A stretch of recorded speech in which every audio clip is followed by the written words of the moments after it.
alunos e alunas, sejam todos muito bem-vindos ao nosso componente maravilhoso, extraordinário de Biologia. Vamos ver o que nós vamos aprender hoje? Na nossa aula de número 21, tem como objeto de conhecimento principais biomas brasileiros. No detalhamento, Pantanal, Caatinga, Mata Atlântica, comparativo com os principais biomas mundiais. Muito bem, vamos conhecer esses biomas do nosso Brasil. Vamos à nossa aula.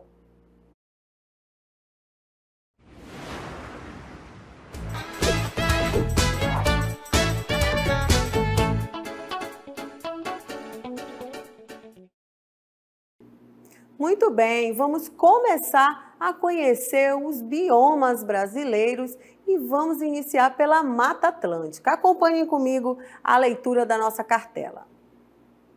Mata Atlântica é um bioma rico em biodiversidade e ameaçado pelo ser humano. Quando a gente fala que é rico em biodiversidade, a gente está falando aí de espécies biológicas, né? A gente está falando de plantas, a gente está falando de animais e de espécies raras também. Então, é um bioma que é rico em biodiversidade e ameaçado pelo ser humano, até aí nenhuma novidade. Apresenta grande variedade de espécies animais e vegetais, sendo algumas dessas endêmicas. O que é esse endêmicas, professora? Significa que algumas espécies, elas só acontecem aí na Mata Atlântica. Então, por isso, a gente diz que são endêmicas, porque elas só acontecem nessa região. Olha outra informação sobre a Mata Atlântica.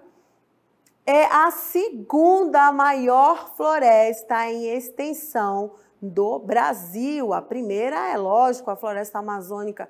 E no Brasil, a segunda maior floresta em extensão é a Mata Atlântica. Mas, no entanto, como a gente viu, essa Mata Atlântica ela vem sofrendo gerações de desmatamento. Muito desde o início da descoberta do país, da colonização, da população, o extrativismo vegetal, a retirada ali do pau-brasil já marcou uma grande devastação nesta área. Olha só o mapa que eu trouxe para vocês.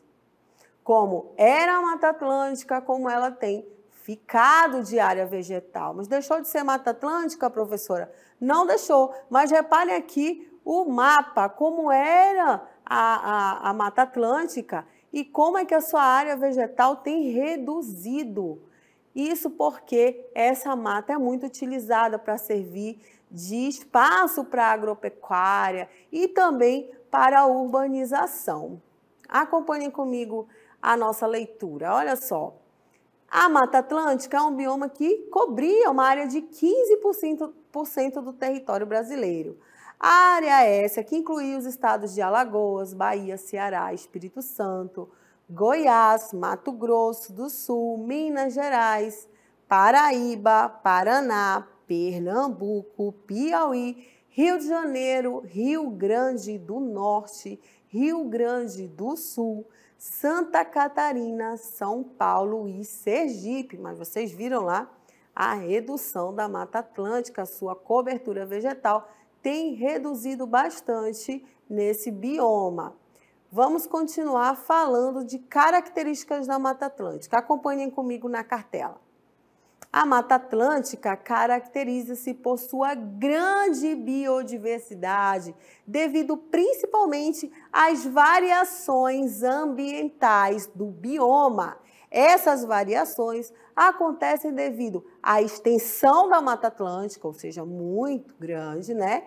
Em latitude e em longitude, e variações altitudinais. Isso significa que a mata tem ambientes diferentes, então eu não posso dizer que a Mata Atlântica é de todo de um clima ou de todo de um relevo. Não, ela tem diversidades, diversificações de ambientes. E muito atrativo na Mata Atlântica é a fauna e a flora. Olha só, quando a gente fala de fauna e flora, a gente está falando de vida vegetal e de espécies animais. A fauna a gente está falando de animais e flora a gente está falando de espécimes vegetais. Uma das espécies mais conhecidas de animais da Mata Atlântica é o mico-leão dourado, espécie hoje considerada símbolo desse bioma. Então, essa primeira imagem que vocês estão vendo é do mico-leão dourado. Esse animal era caracterizado como uma demonstração da Mata Atlântica. Ele tinha em grande quantidade e aí foi o animal escolhido para representar a Mata Atlântica. Tem também onças e outras espécies. Além do mico-leão dourado, podemos citar como espécies de animais da Mata Atlântica sapo-pingo de ouro, porco do mato, macaco guigó, pintor verdadeiro, macuco, onça pintada, arpia, tucano, papagaio de cara roxa, muriqui e sabiá laranjeira. Então, além do mico-leão dourado, que é um animal que representa a Mata Atlântica, existem outras espécies também. Vocês viram aí que tem onça pintada também, tem papagaio, tem também animais que ocupam outros biomas. Vamos continuar falando da flora da Mata Atlântica, olha só. No que diz respeito às espécies vegetais, não podemos citar o pau-brasil, que deu nome ao nosso país.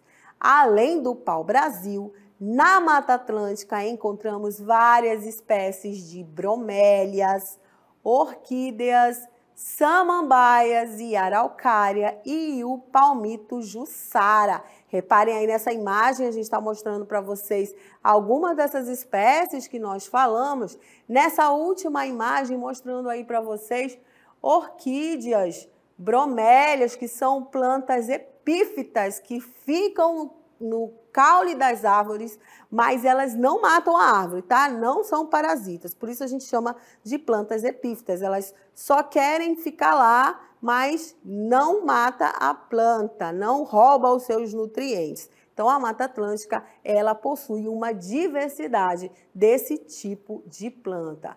Vamos às curiosidades da Mata Atlântica? Olha só, a Mata Atlântica foi o primeiro bioma a ser explorado durante a colonização, por isso, né, que é a que tem mais sofrido devastação.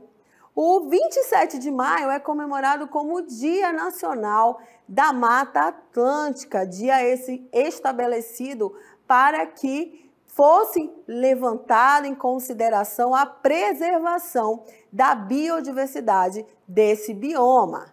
Na Mata Atlântica existem cerca de 20 mil, olha só, 20 mil espécies vegetais, o que corresponde a aproximadamente 35% das espécies brasileiras. A Mata Atlântica é um hotspot, ou seja, uma área do planeta rica em biodiversidade, mas altamente ameaçada. É um ponto de acesso à biodiversidade e uma parte muito rica do nosso país é a Mata Atlântica.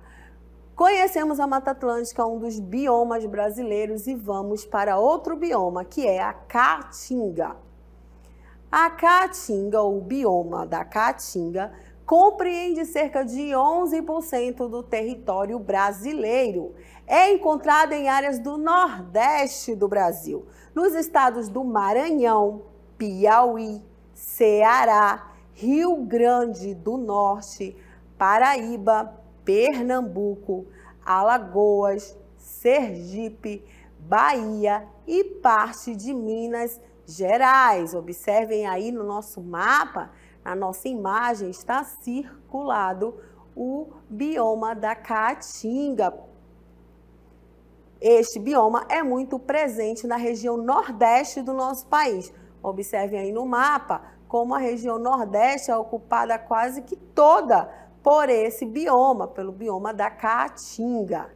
Segundo alguns estudiosos, a Caatinga é um bioma exclusivo do Brasil, ou seja, eu não acho características em nenhum outro lugar da Caatinga. Ela é um bioma exclusivo do nosso país, do Brasil. Vamos saber como é que é o clima lá na Caatinga. O clima na Caatinga é o que define a principal característica desse bioma. Não esqueçam dessa informação. O clima é o que define as principais características desse bioma. Vocês vão observar que o clima muda e as características também dos vegetais mudam. O clima semiárido possui 2 períodos, um de curta estação chuvosa e um de prolongada estação de seca, caracterizando a transformação da Caatinga. Não é difícil para nós vermos, às vezes, no jornal, matérias falando ali do Nordeste, mostrando a vegetação seca, o chão partido do Nordeste. Por quê? Porque o clima lá tem essas 2 variantes. E a mesma paisagem, ela se apresenta completamente diferente a partir dessas estações. Olha essa imagem que eu trouxe para vocês.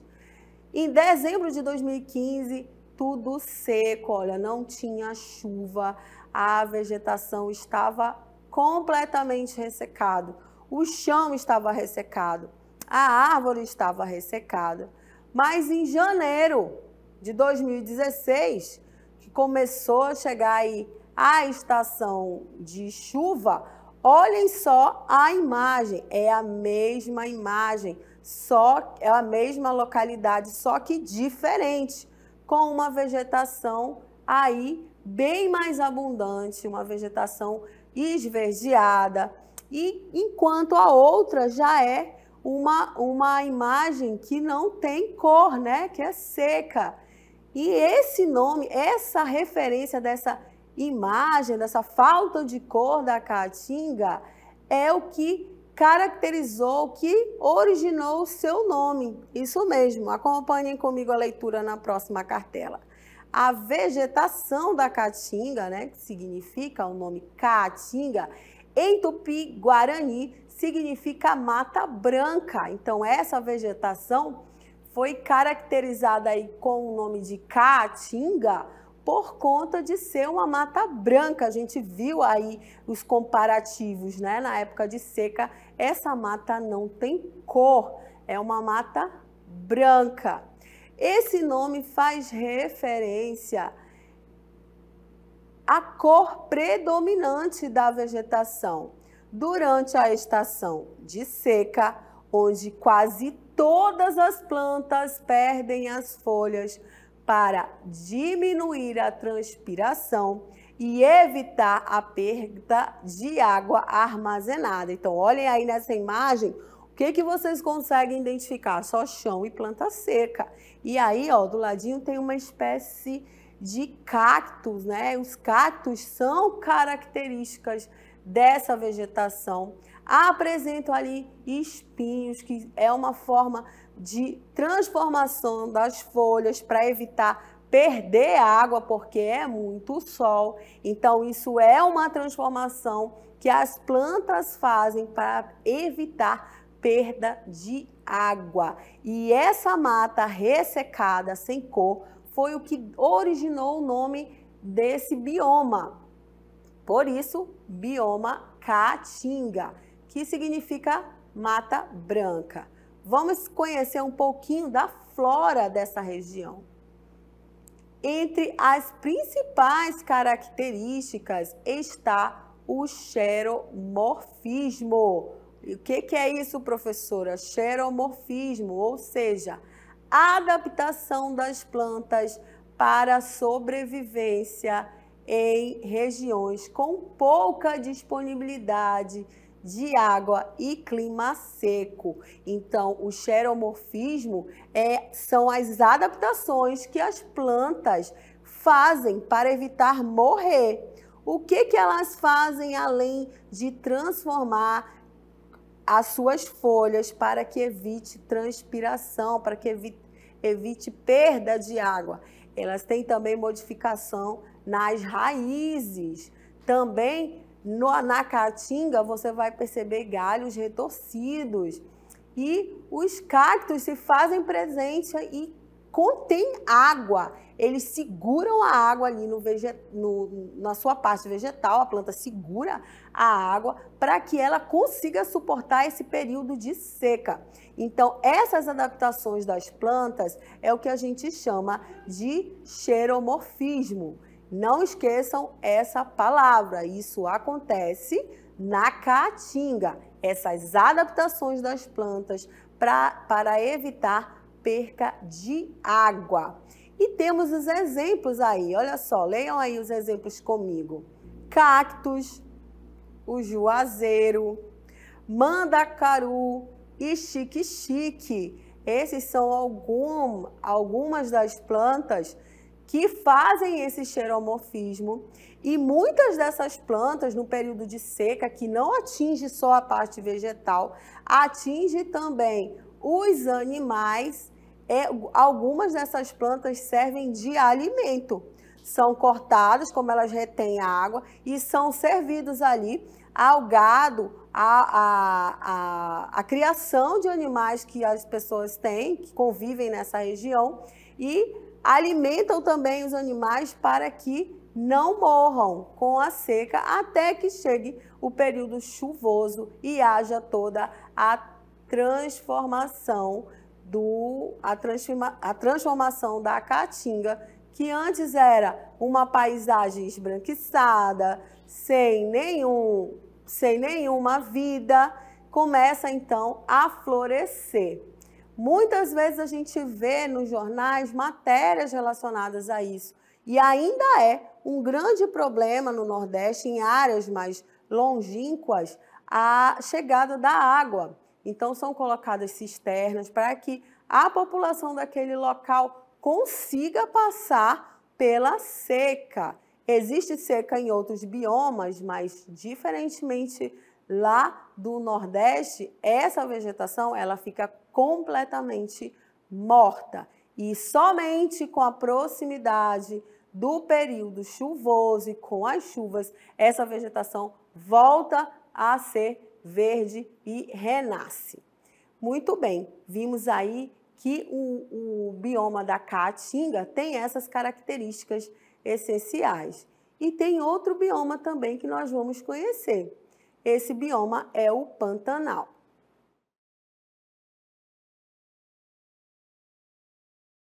O bioma Pantanal é o menor bioma brasileiro e a maior planície de inundação do mundo, com 250 mil quilômetros quadrados de extensão. Olha só essa informação.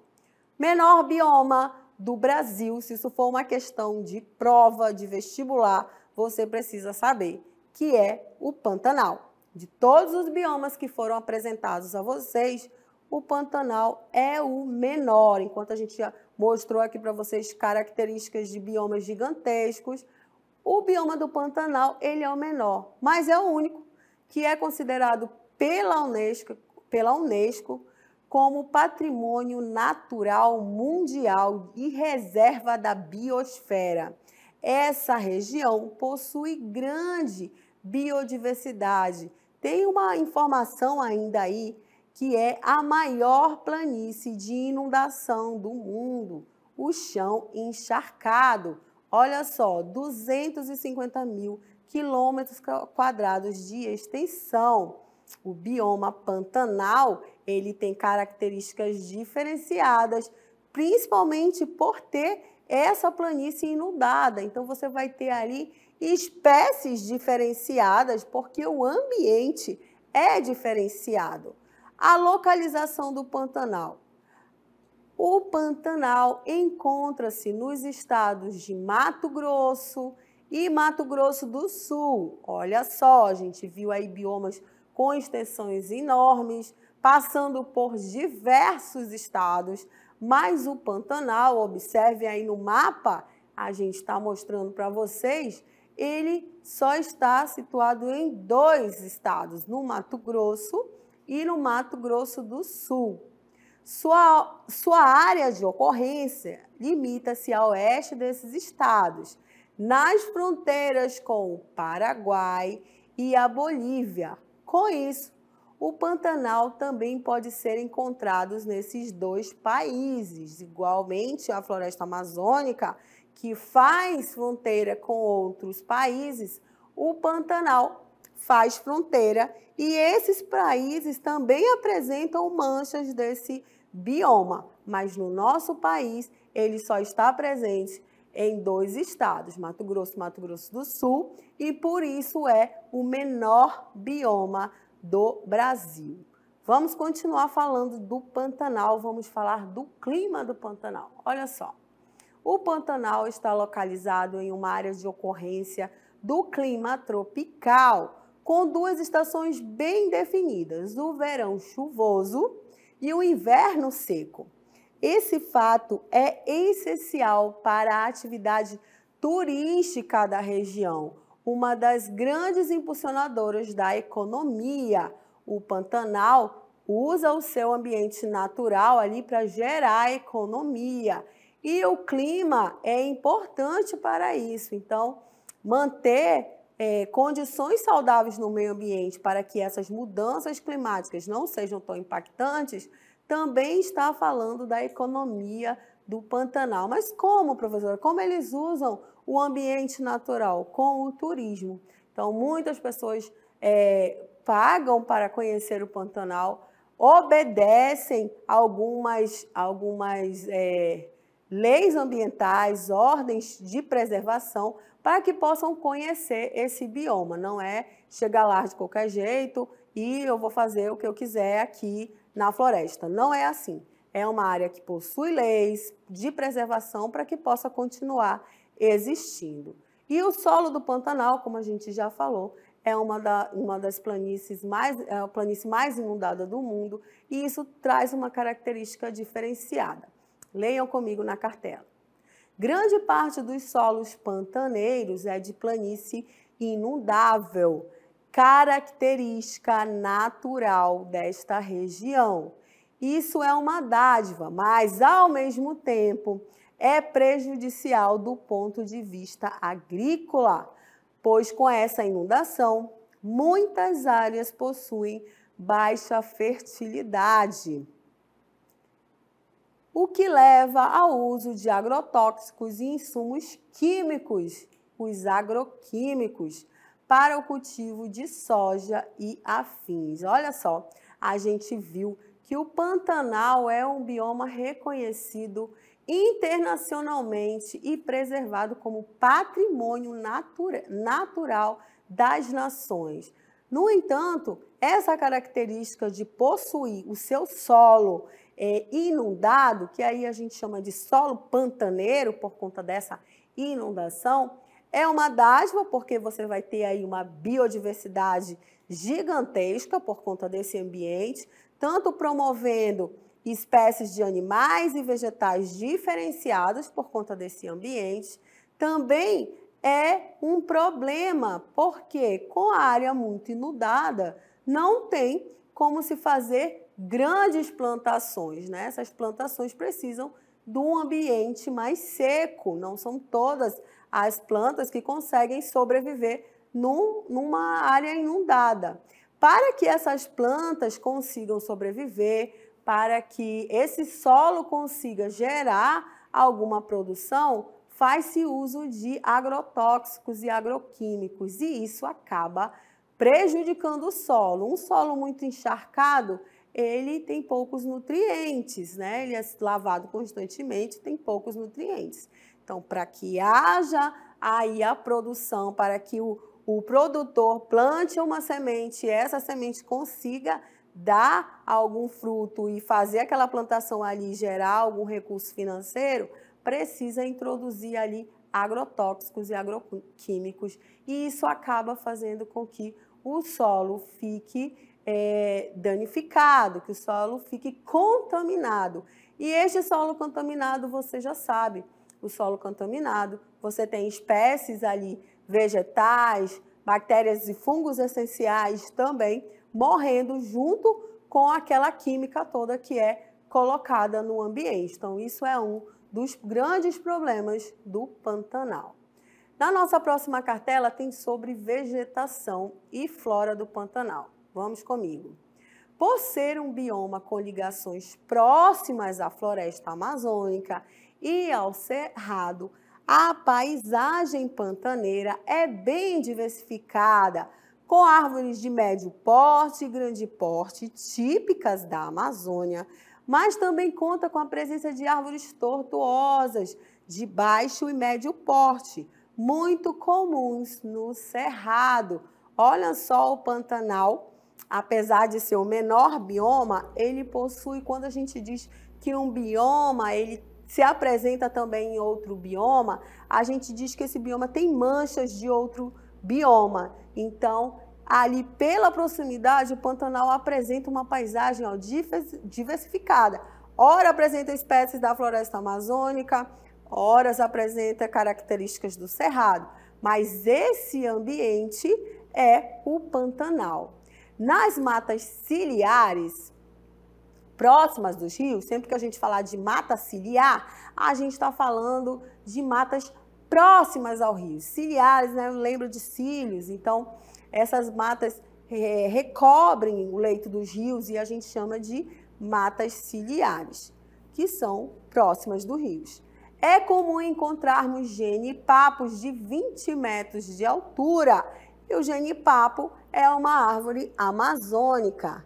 Nessa área, a vegetação é densa e exuberante, com figueiras, ingazeiros e outras árvores altas. Reparem aí, a gente está mostrando para vocês algumas fotos do Pantanal. E matas ciliares, aí nessa primeira imagem, são a mata que fica próxima ao rio. Sempre que vocês ouvirem falar de mata ciliar, a gente está falando de mata que está perto do rio.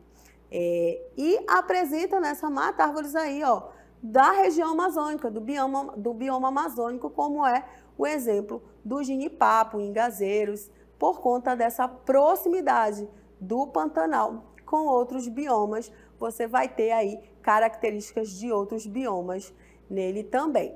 A fauna é riquíssima no Pantanal.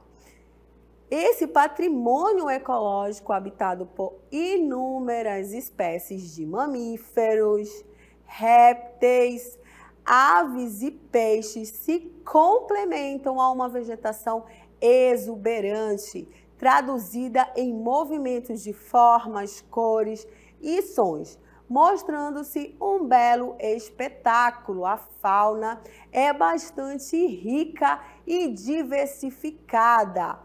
Porém, há muitas espécies ameaçadas de extinção. Os animais do Pantanal, eles são a grande atração desse bioma. As fotos dos animais e passeios turísticos com focagem de jacaré, passar no rio cheio de jacaré, ver outras espécies como onças, grandes cobras, outros animais, outros répteis, outros anfíbios. A diversidade de peixes é o grande atrativo do Pantanal, mas é lógico que algumas espécies estão em extinção, porque até que se fossem consolidadas leis que protegessem esse ambiente, houve uma grande exploração. Trouxe para vocês alguns animais que estão estão ameaçados de extinção. O tamanduá-bandeira, tamanduá-mirim, lobinho, veado-mateiro, entre outros, são animais que estão em extinção. Esse animal que você está vendo bem no meio é o tuiuiu, e esse é o animal que representa o Pantanal. Assim como a gente viu a Mata Atlântica, lá tem o mico-leão-dourado, o Pantanal tem esse animal aí como a sua característica, como a sua cara, a sua referência, a sua espécie. Muito bem, chegamos ao fim das aulas sobre os biomas. Falamos sobre a Mata Atlântica, a Caatinga e o Pantanal. Espero que vocês tenham gostado dessas informações.